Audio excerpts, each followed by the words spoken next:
देखो एक बेचारे कैंसर के पेशेंट आए अभी मुझसे ना, नवाज से थोड़ी देर पहले मिले, शायद आप लोगों ने भी देखा हो किस कदर मौत जिंदगी की कश्मकश में। एक जवान आदमी 40 साल उम्र है उनकी, और किस हड्डियों में कैंसर जाके कैसा घुल गया है, आपने शायद बहुत से लोगों ने देखा हो। अभी मैं क्या तसल्ली का जुमला कहता उसको, यही है भाई कि ये दुनिया असल है ही नहीं, तुम्हें अल्लाह ने इसी में जन्नत कमाने का मौका दे दिया, सब्र करो। नाकाम है ये इंसान अगर आखिरत नहीं है। अगर आखिरत नहीं है तो जो 40 साल में कैंसर का पेशेंट है वो कामयाब है या नाकाम है? नाकाम है यार। अभी तो उसकी 40 साल में इंसान, अगरचे जवानी उसकी ढलकना शुरू होती है, लेकिन तजर्बा पैसा 40 साल में ही आता है आमतौर पे। अक्सर लोगों के पास किसी अच्छी पोस्ट पे पहुंच जाते हैं वो तरक्की करते करते, मिचोर हो जाते हैं, बहुत सारे मामून दुनिया को समझ जाते हैं कि यहाँ रहना कैसे है। अब एक आदमी की यार ये उम्र शुरू हुई और इंतहाई खतरनाक किस्म का कैंसर। उन्होंने बताया मेरा पूरा घर बिक गया, जायदादें बिक गईं, सब जीरो पे आ गया मैं, और ठीक फिर भी नहीं हुआ। तो बताओ तो नाकाम है कि नहीं है दुनिया के लिहाज से? कि नहीं भाई, अगर आप इसको मसला समझोगे तो नाकाम हो। अगर आप ये समझते हो ना कि हमारा असल मसला सेहत है, जो सेहतमंद नहीं है वो नाकाम है, अगर ये मसला को मसला समझोगे तो फिर क्या है? फिर यकीनन नाकाम है। लेकिन भाई अगर मसला आखिरत है तो अल्लाह ने हमें बताया कि अय्यूब अलैहिस्सलाम तो इससे ज्यादा बीमार थे। अय्यूब अलैहिस्सलाम इससे ज्यादा बीमारी में, उनकी बहुत शदीद तकलीफ में जिंदगी गुजरी है। तो अल्लाह किसी को सेहत दे के आजमाता है, किसी को बीमार करके आजमाता है। खुदा की कसम जब मैं किसी बीमार को देखता हूं ना तो मैं डरता अपने आप से हूं कि अल्लाह ने हमें सेहत दे दी, इसकी आजमाइश कम है, इससे एक सवाल होगा कि तूने इस बीमारी में नाशुक्री तो नहीं की, हराम की तरफ तो नहीं गया। हमसे 20 सवाल होंगे, क्योंकि बीमार आदमी बुराइयों से बचता है, सेहतमंद के लिए बुराइयों से बचना बहुत मुश्किल। नबी सल्लल्लाहु अलैहि वसल्लम ने फरमाया इज़ा ब्तलैतु अब्दी बिहबीबतैहि फसबरा अव्वज़तुहुमा मिनहुमल जन्नह। बुखारी मुस्लिम की हदीस। नबी ने फरमाया कि अल्लाह कहते हैं कि जिसकी मैंने दोनों आंखों की बिनाई ले ली, उसने सब्र किया, कोई नाशुक्री नहीं की, तो मैं इसको इसके बदले में जन्नत दूंगा। क्योंकि नाबीना आदमी के पास एक ही है, वो ना फुहुश फिल्में देख सकता है, ना वो ज़िना की तरफ जाएगा, बदनजरी होती है फिर आगे ज़िना होता है ना वो नामहरम औरतों को देखेगा। 20 किस्म के गुनाहों से अल्लाह ने उसको बचा लिया है। तो आखिरत पर अगर यकीन हो ना तो आपको नाबीना पे तरस नहीं आएगा, आपको आंखों वालों पे तरस आएगा कि भाई इसका तो हिसाब, क्योंकि इससे नमाज रोजे का सवाल होगा, वो आसान है। आज जिन बेहयाई के कामों में, फुहुश फिल्मों में और पता नहीं बदनजरी और किस कदर बुराइयों में लोग पड़े हुए हैं, ये सारी आंख की नेमत की नाकदरी है या नहीं है? तो आपका ना सोचने का स्टाइल चेंज हो जाएगा। अगर आप आखिरत पे यकीन रखते हो, सोचने के मयारात ही बदल जाएंगे। मैंने जिस कैंसर के पेशेंट को आज देखा ना, तो इस लिहाज से तो तरस आता है इंसान पे कि भाई वो बेचारा तकलीफ में है और जिंदगी से लड़ रहा है। हकीकत बताऊं, मैं अपने बारे में सोच रहा था कि शायद ये हमसे ज्यादा खुशकिस्मत है। हमें अल्लाह ने सेहत दी है, आंखें दी हैं, कान दिए हैं, बोलने के लिए जबान दी है, सारे जिस्म के जो भी हमारे ऑर्गन होते हैं सही चल रहे हैं। ये इतनी बड़ी नेमत है, अरबों खरबों रुपए दे के भी ये नेमत खरीदी जाए ना तो कम है ये। आपसे कोई बताओ एक आंख का 1 करोड़ रुपए लगाए कि 1 करोड़ रुपए देगा तो तेरी आंख की बिनाई रहेगी, वरना नहीं है। सारा दिन आप भीख मांगते रहोगे 1 करोड़ इकट्ठे करने में। प्लॉट बेचोगे, मकान बेचोगे, जायदादें बेचोगे, यार बिनाई से ज्यादा अहम नहीं है। आपकी जबान में जायके की सलाहियत खत्म हो जाए, खाने पीने की लज्जतें आपके लिए बोलो खत्म। कोई कहे कि 1 अरब रुपए दोगे, 1 करोड़ रुपए दोगे, तो ये जबान में जो आपको जायका महसूस होता है ना खाने पीने की, नली निहारी और जावेद निहारी और बर्गर खा रहे हो और वो 20 किस्म के टेस्ट जबान बताती है, 1 करोड़ रुपए देगा तो ये टेस्ट वापस आएगा। आप भिखारी बन जाओगे लोगों के सामने। यार खुदा के लिए ये काम कर लो। अल्लाह ने हमें करोड़ों करोड़ों रुपए की नेमतें फ्री फोकट में बोलो ना दी हुई हैं, सूंघने की, सुनने की। ये जो हम पलक झपक के ऊपर उठाते हैं, आपको पता है ये भी एक बीमारी है। आपके ये मसल डैमेज हो जाते हैं, आप पलक झपकते हैं, ऊपर उठा नहीं सकते, ऊपर उठाने के लिए ऐसे उंगली से उठानी पड़ती है और फिर बांध लेते हैं तो फिर खुली रहती है, आंखों में बेचैनी शुरू हो जाती है। एक बहरी जहाज का कोई ताजिर था, बहुत बड़ा, बहुत बड़ी उसकी तिजारत थी। उससे किसी ने पूछा, उसको ही बीमारी थी बेचारे को, और जाहिर है जिनके बहरी जहाज चलते हैं, तिजारत होती है, तो अरबपति लोग होते हैं। उससे किसी ने पूछा, यार तुझे अल्लाह ने इतना दिया है? उसने कहा, भाई मेरी सारी तिजारत कोई ले ले और मुझे सिर्फ ये बीमारी मेरी ठीक हो जाए। पुरानी बात है, 25-30 साल पहले वाकया मैंने सुना था कि मैं पलकें झुकाया करूं और खुद ही उठा लिया करूं। कितनी टेंशन है आप सोचो ना। तो सेहतमंद लोगों की आजमाइश कम है या ज्यादा है? वो गुनाह में ज्यादा पड़ते हैं, उनसे हिसाब व किताब ज्यादा होगा। ये जो कहते हैं ना दौलत नेमत है, दौलत नेमत है, वाकई नेमत है, शुक्रगुजारों के लिए नेमत है। आजकल जो दौलत आने के बाद खोपड़ियां घूम रही है ना और गरीबों को इंसान बुरा समझ रहा है, तौहीन आमेज लबो लहजे इख्तियार कर रहा है, तो ये समझ लो कि ये दौलत तबाही बन के आई है, तबाही बन के आई है दौलत। ना आती ज्यादा अच्छा था, कुछ भी नहीं है। कोई अगर ज्यादा जहाजों में, मैं भी हेलीकॉप्टर में जहाँ जापान में घूम रहा था ना, तो मुझे लड़कों ने कहा व्लॉग बनाया। मैंने कहा ये क्या व्लॉग भाई, इसमें क्या सबक मिलेगा लोगों को? व्लॉग ऐसी चीज का बनाया आदमी जो क्या मिल रहा हो, कुछ सबक मिल रहा हो कि एक्वेरियम दिखा दिया हमने, चलो उसमें अल्लाह की कुदरत देखने को मिल रही है। तो मैंने नहीं बनाई वीडियो, सबने बनाई। मैंने कहा बनाते डालते रहो, क्योंकि ये तो मुझे छिछोर बना लग रहा था, बचकाना हरकत है। मैं हेलीकॉप्टर में घूम रहा हूँ, तो घूम रहा है तो कौन सा तू पहला आदमी आया है, लोग चांद पे पहुंच गए। अब मैं हेलीकॉप्टर में घूम के बोलूं देखो हेलीकॉप्टर में, ये मेरा नहीं भी है, चलो हेलीकॉप्टर तो है ना। तो आल में स्ट्रॉन्ग क्या बोलेगा, अबे तू हेलीकॉप्टर में रॉकेट में बैठा हूँ। मैं किस में बैठा हूँ? रॉकेट में। और ये हेलीकॉप्टर मेरा पहला सफर नहीं है, हेलीकॉप्टर में मेरा ये कौन सा सफर है, ये चौथा या तीसरा सफर है मेरा हेलीकॉप्टर में। मैं बचपन से हेलीकॉप्टर में घूमा हूँ, तीसरा सफर है वो। कब पहला कब हुआ था, कहाँ हुआ था, ये नहीं बताऊंगा मैं। दूसरा कब हुआ, कहाँ हुआ, ये नहीं बताऊंगा। तो और तीसरा तो पता ही चल गया, वो वीडियो में आ गया। तो ये कोई शो मारने की चीज थोड़ी, हेलीकॉप्टर में बैठा हुआ है, गधे पे बैठा हुआ है, तो क्या हो गया? मेरी नजर में अल्लाह की कसम हेलीकॉप्टर में घूमने वाला गधे पे बैठने वाला बराबर। वो भी सवारी है, ये भी क्या है, सवारी है। तो इसमें क्या शो मारे आदमी है, जहाज में बैठा हुआ हूँ, लोग दिखा रहे थे मैं बिजनेस क्लास में बैठा हुआ हूँ। तो क्या बैठा हुआ है तू, थोड़ी देर में लेटा हुआ होगा कब्र के अंदर। बड़े बड़े आए बिजनेस क्लास वाले, और मैंने तो पायलटों के साथ बैठ के सफर किया जहाजों में। अब ये ज्यादा डिटेल में नहीं जाऊंगा मैं इसकी। तो अब उसमें क्या आदमी है कि ये बचकाना है, ये सोच क्या है? शायर ने कहा है ना, अरे ये क्या जुल्म कर रहा है कि मरने वालों पे मर रहा है, जो दम हसीनों का भर रहा है, बुलंद ज़ौक़े नजर नहीं है। तेरी नजर का ज़ौक़ बहुत क्या है, पस्त है, जो तू मुर्दार चीजों पे जान दे रहा है। मेरी गाड़ी, मेरा बंगला, मैं हेलीकॉप्टर में बैठा हूं मेरा हेलीकॉप्टर है, मैंने अपने पैसों से लिया है। एक जमाने में गधा हेलीकॉप्टर ही समझा जाता था, जब साइंस ने इतनी तरक्की नहीं की थी। अल्लाह ने ना इंसान को ऐसा बनाया है कि आप थोड़ी टेंशन उठाओगे ना, ये टेंशन आपके सुकून का जरिया बनती है। पूरा सिस्टम, पूरा निजाम हमारा इसी उसूल पे चल रहा है। जो आराम तलब होते हैं, जो सुकून के पीछे भागते हैं, उनको कभी भी सुकून नहीं मिलता। कल मैं वर्जिश कर रहा था, तो वर्जिश कर करके हालत, जाहिर है आदमी थक जाता है, और गर्मियों में कराची की अभी हव्स कितना हो रहा है, पसीना बहुत निकलता है। तो मेरे साथ जो मेरे 2-3 शागिर्द थे, मैंने उनसे कहा देखो हम 1 घंटे की ये टेंशन उठाते हैं, उसके बाद 23 घंटे हमारे मजे के गुजरते हैं। होता है कि नहीं होता? मगरिब के बाद मैं जा रहा था ना, तो मुझे सुस्ती हो रही थी, यार कोई और काम करो, फिर जाओ ये डंड पे लो बैठ गए, और इतनी टेंशन वाला काम है, वजन उठाओ बिला वजह, 1 घंटा आपका गया। ये शैतान बहकाता है ना इंसान को। लेकिन क्या होता है, जब आप 1 घंटा एक्सरसाइज करते हैं, वो टेंशन है, उसमें कोई इंटरटेनमेंट की कोई चीज नहीं है, मुसीबत में डाल रहे हो अपने आप। कितने फायदे 23 घंटे तक हासिल होते हैं। पहला फायदा, भूख दबा के लगती है। ये जो केले का मिल्क शेक है ना, मैं आम हालत में 1 गिलास भी नहीं पी सकता, मुझे बलगम और बदहजमी होती है। लेकिन मैं जिम से जब होके आता हूँ, पूरा जग भर के, वैसे 2 अंडे इस गर्मी में खा के दिखाओ, क्या ख्याल है, कोई खा सकता है इस गर्मी में?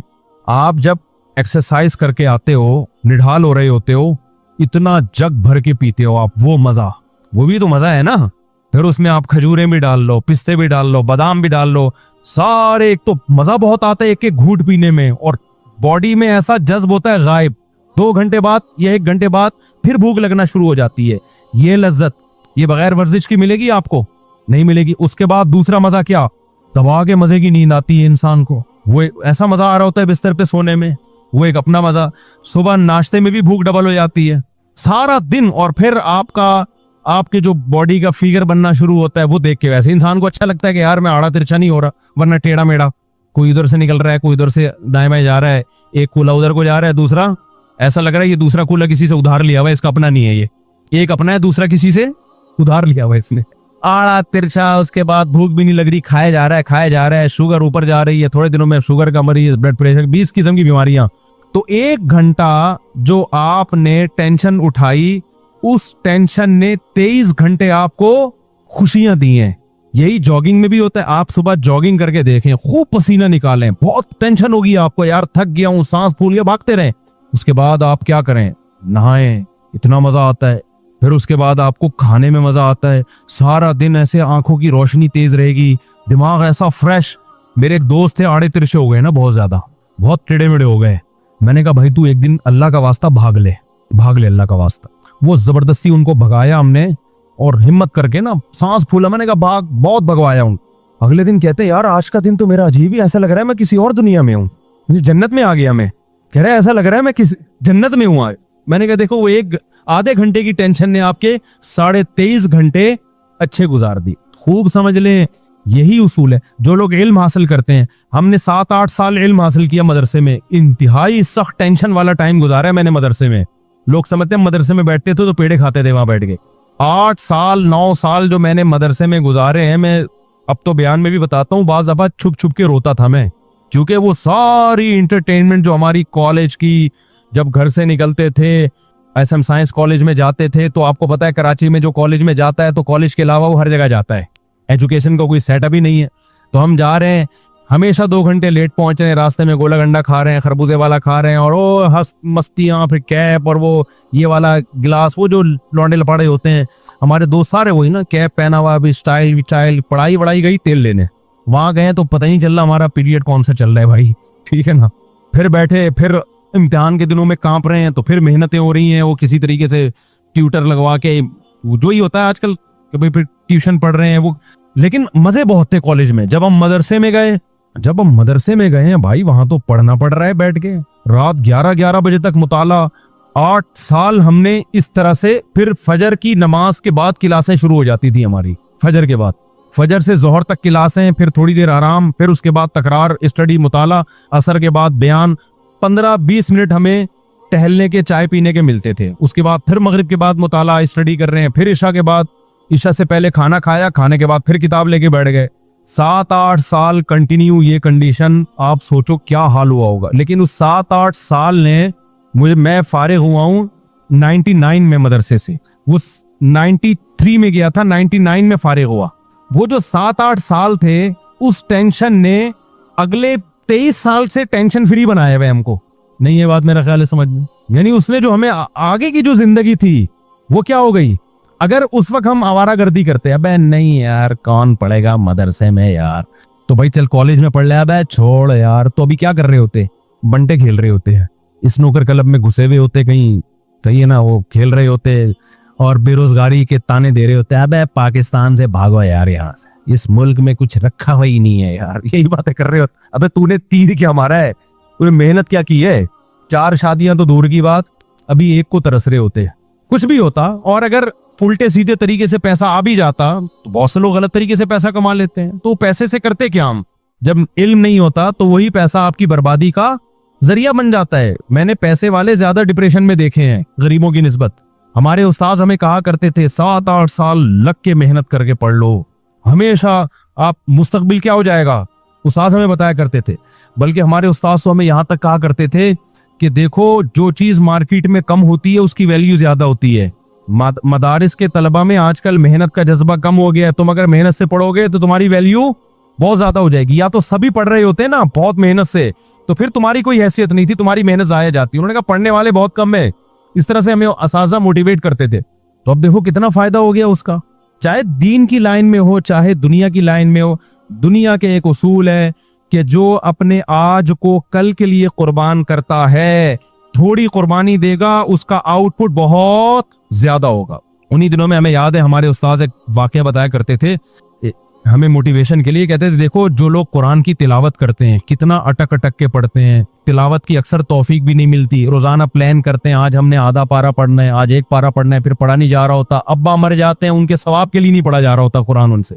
हाफिज क्या करता है 3-4 साल मेहनत करके रट्टा लगा के याद कर लेता है, ये 3-4 साल की मेहनत है, फल पूरी जिंदगी उठाता है हाफिज। तरावी में कुरान पढ़ा भी रहा है, सुन भी रहा है, जब चाहे मजे से रवानी में से एक आदमी 1 घंटे में 1 पारा खत्म करता है, हाफिज 20-25 मिनट में 1 पारा आराम से खत्म कर ले।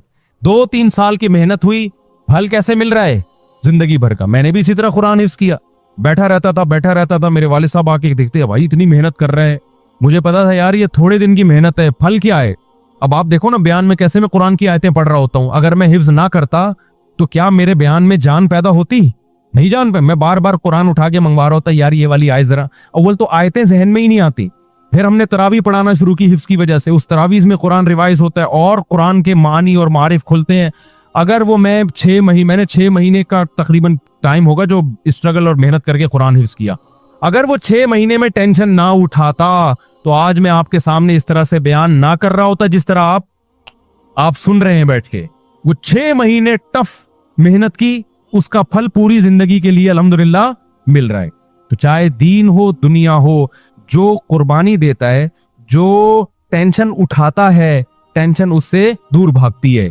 और जो सुकून की तलाश में सुकून के पीछे भागता है, सुकून आगे आगे और ये पीछे पीछे। तो जिस्मानी वर्जिश का भी यही है, आप 24 घंटे में एक टाइम निकाल के अपने आप को थकाते हो, जिस टाइप की मेहनत होगी ना उसी टाइप का आपको बदला मिलेगा।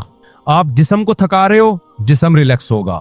आप दिमाग को थका रहे हो, दिमाग रिलैक्स होगा। ख्वाहिशात को कुचल रहे हो, ख्वाहिशात पूरी होंगी आपकी।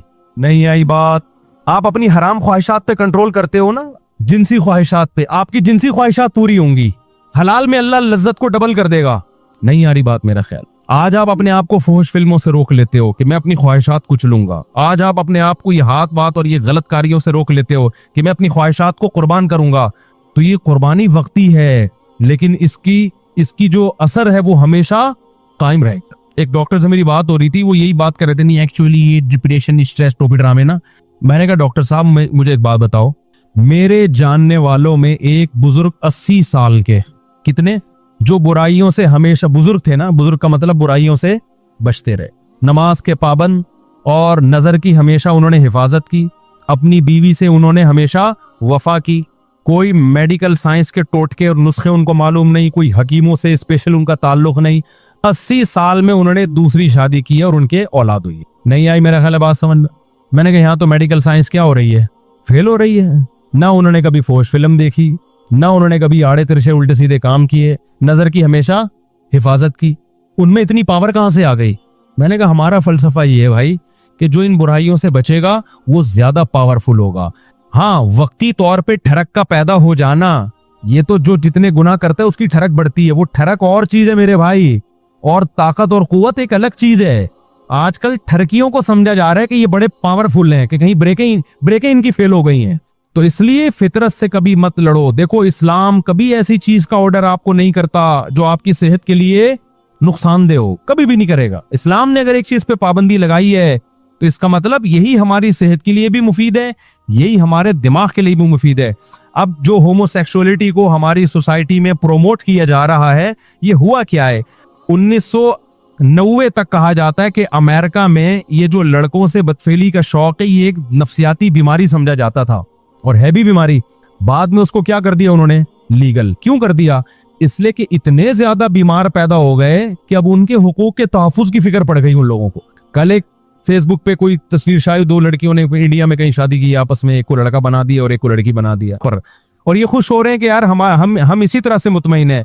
आप इस तरह से थोड़े दिन तक सेटिस्फाई होगे, लेकिन ना आपको औलाद मिलेगी, ना आपको औलाद की खुशियां, और ना आपको वो मोहब्बत मिलेगी जो मियां बीवी में होती है।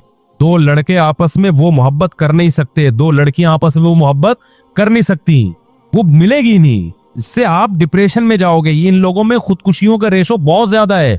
तो हम तो जानते हैं भाई उलमा को, सुलहा को। अभी देखो सऊदी अरब में एक खबर आई है कि 90 साल के बुजुर्ग ने एक 18 साल की लड़की से शादी की है।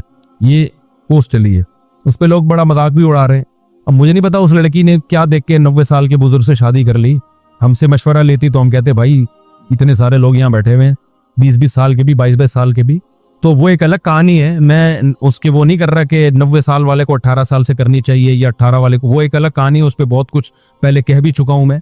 लेकिन उस 90 साल के जो बाबा हैं, मुतशर्रे हैं, दीनदार हैं, इसका मतलब भाई दीनदारी में कोई तो खास चीज है कि यार कि 90 साल में आप क्या कर रहे हो? 18 साल की लड़की से आप में शादी का जज्बा है। तो ये दीन, मजहब, नजर की हिफाजत, ये पायदार लज्जतों का जरिया है। और ये जो वक्ती तौर पर आप अपनी ख्वाहिशात बढ़ा बढ़ा के जो करते हो ना जो काम, ये वक्ती हैं, लेकिन लॉन्ग टर्म, ज्यादा टाइम गुजरने के बाद ये सारी चीजें आपकी बॉडी को भी डैमेज कर रही हैं और आपकी खोपड़ी को भी डैमेज कर रही हैं। एक बात बयान करके बस फिर मैं अपने असल टॉपिक की तरफ आता हूं, बात को समेटता हूं। एक बात खूब समझ लें, मैं ये बात बयान कर रहा था कि हमारे डॉक्टर लोग कहते हैं कि भाई ये तो सारे ही करते हैं। ये बात बिल्कुल गलत है। मैं मानता हूं कि अब बहुत से लड़कों ने ये करना शुरू कर दिया, लेकिन ये नेचुरल नहीं है। ये लड़के लड़कों से सुन के करते हैं या फुहश फिल्में देख के। हम कई अपने दोस्तों को जानते हैं जो बुलूगत की दहलीज पे कदम रखा, ना उन्होंने फुहश फिल्म देखी, ना उनके आड़े तिरछे दोस्त थे, उनकी शादियां 25, 26, 30 साल में हुई, जिंदगी में एक दफा भी उन्होंने ये काम नहीं किया। तो ये नेचुरल नहीं है। हाँ, ये जरूर है कि जब आप सुनते हो या फुहश फिल्में देख के अपनी ख्वाहिशात को भड़काते हो, फिर आपके पास कोई रास्ता पूरे करने का जरिए नहीं होता, फिर आप इस तरफ आते हो। फिर जब एक दफा आ गए, फिर 2 दफा, फिर 3 दफा, फिर लत पड़ जाती है। फिर आप बजाय इसके कि आप इसको कहो कि ये नेचुरल नहीं है, बल्कि आप इस पे नेचर का लेबल लगाते हो। ये क्या है भाई? ये तो नेचुरल है। मैं एक मिसाल देता हूं आपको। देखो, हजरत उस्मान इब्ने मज़ऊन रजी अल्लाह ताला अन्हु एक सहाबी थे, उनसे हदीस मरवी है, सही हदीस है। वो फरमाते हैं हम जब सफर पे जाते हैं ना तो अपनी बीवियों से हम दूर हो जाते, तो हमें बहुत ज्यादा शहवत का गलबा होता हमारे ऊपर। तो हमने रसूलुल्लाह सल्लल्लाहु अलैहि वसल्लम से इजाजत मांगी कि गुनाह का खतरा है, हमें कहीं जिना में ना पड़ जाएं, आप हमें इजाजत दें कि हम अपने आप को नामर्द बना लें, कोई ऑपरेशन करके या कोई दवा खा के, ताकि हम बुराई से बचें। तो नबी सल्लल्लाहु अलैहि वसल्लम ने फरमाया, ना, ये काम करने की तुम्हें इजाजत, नामर्द बनने की इजाजत नहीं। क्यों? फरमाया तज़व्वजुल वदूद अल वलूद, तुम निकाह की तरफ जाओ, मजबूर होके निकाह करो ताकि तुम्हारी औलाद हो। अल्लाह ने इतनी शदीद ख्वाहिश इसलिए रखी है ताकि तुम मजबूर होकर किसकी तरफ जाओ, ना चाहते हुए भी निकाह करो तुम। आप मुझे बताओ, उनके लिए कितनी टेंशन थी, वो अपने आप को खसी करना चाह रहे थे, शदीद टेंशन में होंगे ना। लेकिन ना उनका ख्याल आया कि भाई मैं हैंड प्रैक्टिस के जरिए अपने आप को डिस्चार्ज कर लेता हूँ और अपनी टेंशन को मैं खत्म कर लेता हूँ। ना पैगंबर ने उनको कोई मशवरा दिया। क्यों? अरब इस चीज से वाकिफ नहीं थे, ये था ही नहीं। तभी हमें, मैं जब इसके खिलाफ बात करता हूँ ना, हैंड प्रैक्टिस के खिलाफ, तो बाज लोग कहते हैं इसके नाजायज होने की कोई दलील नहीं है, कोई हदीस नहीं है। भाई हदीस इसलिए नहीं है कि सहाबा में ये अमल था ही नहीं, वो जानते ही नहीं थे। ये तो लूत अलैहिस्सलाम की कौम ने लड़कों से बदफेली की है तो कुरान ने उसको जिक्र कर दिया, वरना अरबों में ये लड़कों से बदफेली भी नहीं थी। कोई एक वाकया हमें नबी के दौर में नहीं मिलता कि किसी ने ये काम किया हो। हालांकि बुत परस्ती थी, शिरक था, सब कुछ था। ये नेचुरल नहीं है। इन चीजों की तरफ इंसान जब जाता है, जब गलत तरीके से अपनी ख्वाहिशात को भड़का रहा हो और हलाल का ऑप्शन उसके पास बंद हो चुका हो। देखो, भूख आपको लग रही हो, रोटी ना मिले, तो फिर आपके सामने जो चीज आएगी, एक वक्त कोई गुटखा भी रखा होगा ना, आप खा लोगे उसको। आहिस्ता आहिस्ता आपको गुटखे की आदत पड़ जाएगी। फिर आपको रोटी में वो मजा नहीं आएगा जो किस में आएगा, गुटखे में मजा आएगा। तो हमारे नबी सल्लल्लाहु अलैहि वसल्लम ने नहीं कहा कि तू किस तरह से ना, तो भाई ये तो है ही नहीं, ये तो नेचुरल ही नहीं है। तो इसलिए अपने आप को इन तमाम बुराइयों से बचाएं। और अगर खुदा न ख्वास्ता किसी से बुराई हो जाती है, आदत पड़ चुकी है, तो मैं एक तरीका बताता हूँ आदत छोड़ने का। ये इतनी लंबी तमहीद मैंने इसलिए बांधी है कि डॉक्टरों ने दिमाग ऐसा खोपड़ी नौजवानों की खराब कर दी है कि पहले नौजवान ये बुराई करके तौबा करते थे, उलमा के पास आते थे कि यार हमें कोई तरीका बताएं, हम ये बुराई छोड़ें। अब डॉक्टरों ने इतना प्रमोट कर दिया, बास डॉक्टरों ने, सारों की बात नहीं कर रहा, कि अब लोग कहते हैं इसको छोड़ने की जरूरत है ही नहीं, हमें क्या जरूरत है भाई इसको हम छोड़ दें, कोई जरूरत ही नहीं हमें इसके छोड़ने की। तो पहले ये समझे कि ये नुकसानदेह है। अब छोड़ने का तरीका क्या है? देखो, किसी काम को करते रहने से करने की आदत पड़ती है, छोड़ते रहने से छोड़ने की आदत पड़ेगी।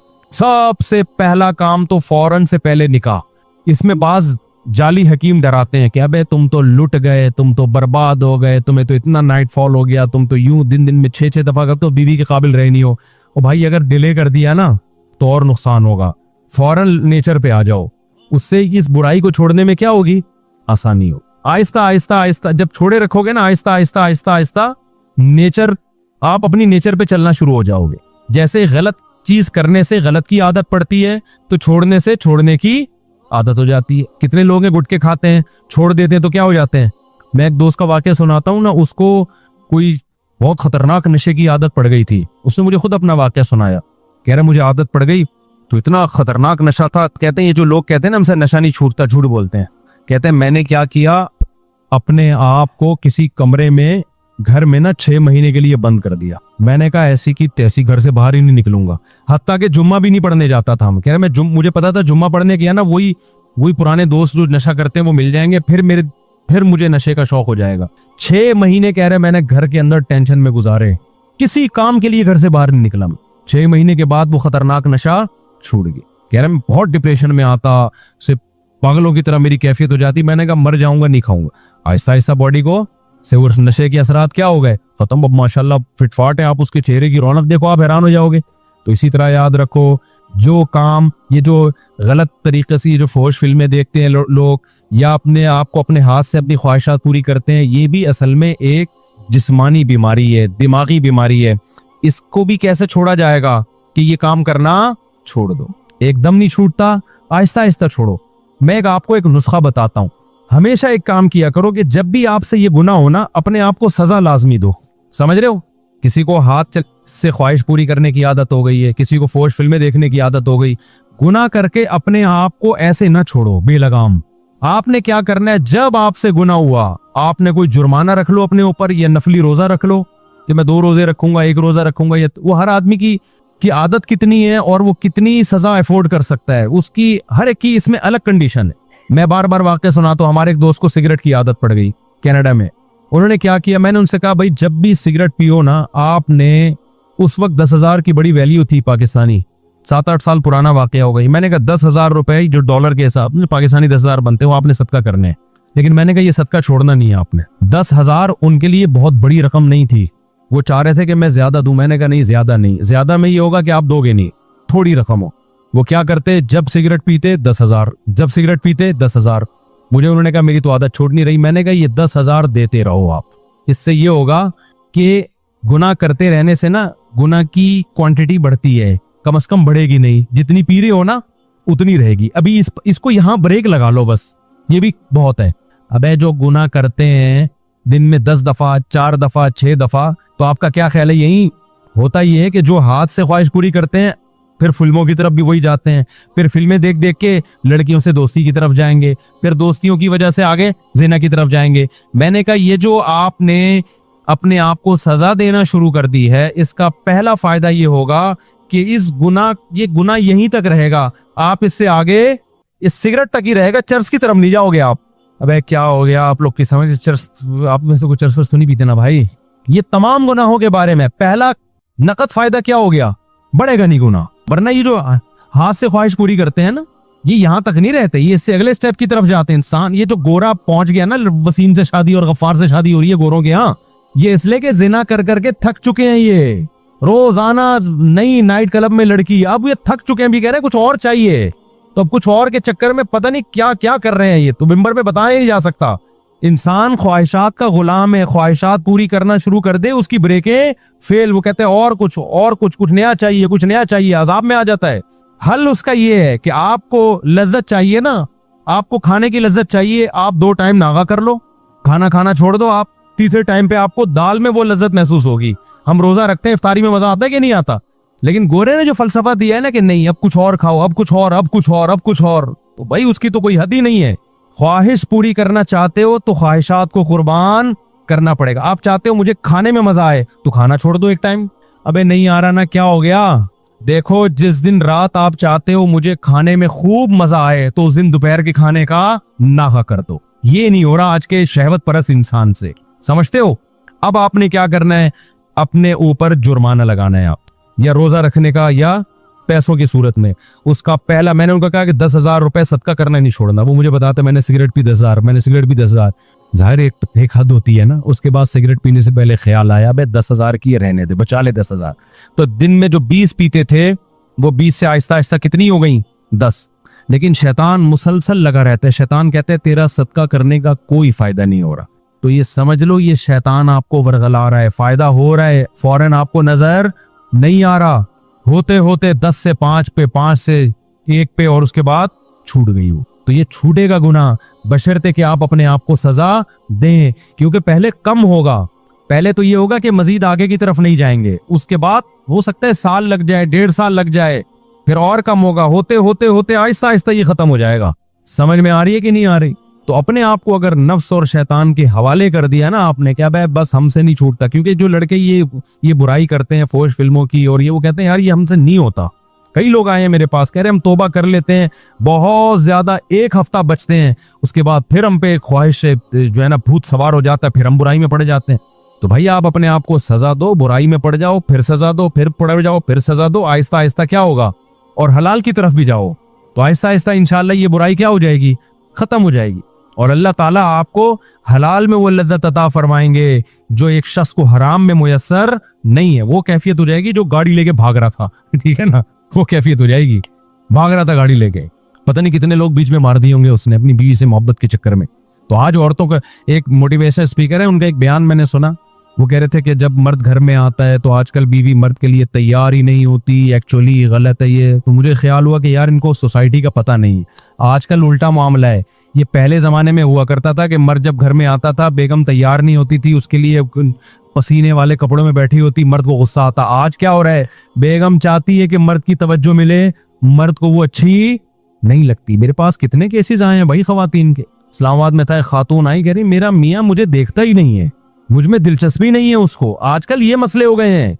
वजह क्या है, वो इंटरनेट पर फिल्मों में इधर उधर इतने डिजाइन मुख्तलिफ किस्म के देख रहा है कि उसको अपनी घर की मुर्गी दाल बराबर लग रही है। तो इससे आप समझ रहे हो आपकी बीवी का नुकसान हो रहा है। ना ना ना ना मेरे भाई, पहले किसका नुकसान हो रहा है, आपका नुकसान हो रहा है। क्योंकि ये जो मजे हैं ना बाहर के, ये थोड़े दिनों में वैसे ही खत्म होने वाले हैं। इंसान की बॉडी एक हद तक लज्जतों को की आदत होती है उसको, उसके बाद उसको उसमें लज्जत आना खत्म हो जाती है। उसके बाद थोड़ी उसको घर भी गया और बाहर भी गया। और वैसे भी एक खातून तो बहुत शिकायत करती थी, मेरा मियाँ इधर उधर औरतों में मुंह मारता है, मैं क्या करूं। उसके बच्चे भी थे, मैंने कहा गुजारा करो। कह रही इतने, मैंने कहा थोड़े दिन में बुढ़ा हो जाएगा, उसके बाद इन औरतों ने इसको वैसे ही लिफ्ट नहीं करानी है। तो वो चूंकि ये 15 साल पुराना वाकया है, 15 साल पहले की बात है। कुछ दिन पहले उस खातून का फोन आया, मेरा मियाँ बुढ़ा हो गया है, अब वो लड़कियों के पीछे भाग रहा है, लड़कियां उसको लिफ्ट नहीं करा रही और उसके भी जज्बात ठंडे हो गए। मैंने कहा था 15 साल घर, क्योंकि घर टूटने में बड़े नुकसान होते हैं बाज दफा। तो इसलिए मेरे भाई नजर की हिफाजत करो, फोश फिल्मों से अपने आप को बचाओ। 80 साल में इंशाल्लाह आप क्या करोगे, एक और शादी कर रहे होगे और फिर मीडिया पे आपका मजाक उड़ाया जा रहा होगा। 90 साल 80 साल का